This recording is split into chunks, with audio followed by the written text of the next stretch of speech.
റിയാലിറ്റിയും സത്യവും, reality versus truth.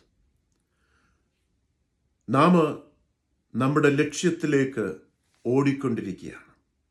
എല്ലാവരുടെയും ജീവിതത്തിൽ ഒരു ലക്ഷ്യമുണ്ട്. നെഹമായ 2:18 പറയുന്നു, എഴുന്നേറ്റ് പണിയുക.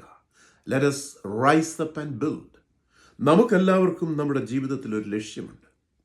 ആ ലക്ഷ്യം നോക്കി നാം യാത്ര ചെയ്തുകൊണ്ടിരിക്കുമ്പോൾ നമ്മുടെ ജീവിതത്തിൽ നല്ല അനുഭവങ്ങളും നമ്മുടെ ജീവിതത്തിൽ ദോഷകരമായ വേദനാജനകമായ സംഭവങ്ങളും ഒക്കെ സംഭവിക്കാറുണ്ട്. We are on our way to the vision.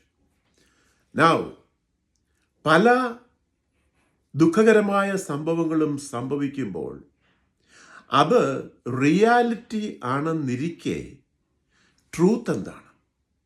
Truth ഇതിൻ്റെ പിൻപിൽ ആത്മമണ്ഡലത്തിൽ നടക്കുന്നതാണ് ട്രൂത്ത്.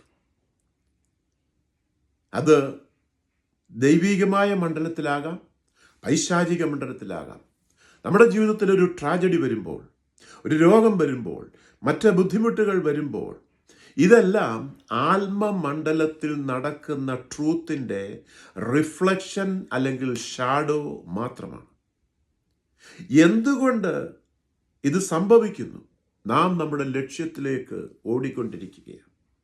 അപ്പോൾ നടക്കുന്ന ഈ ട്രാജഡി, ഈ രോഗം, ഈ ബുദ്ധിമുട്ടുകൾ ഒക്കെയും നമ്മുടെ അറ്റൻഷൻ എടുത്ത് മാറ്റുന്നതാണ്. നാം പലപ്പോഴും സംഭവിക്കുന്നത് ഫോക്കസിൽ നിന്ന് ദൃഷ്ടിപഥം മാറ്റി നാം ആ ട്രാജഡിയിലേക്ക്, ആ രോഗത്തിലേക്ക് ശ്രദ്ധ പതിപ്പിച്ച് അവിടെ സ്റ്റക്കായി പോകുന്നു. എന്നാൽ യേശു നിന്നോടൊപ്പമുണ്ട്. എഴുന്നേറ്റ് പണിയുക. കർത്താവ് നിന്നെ സഹായിക്കും. Reality versus truth.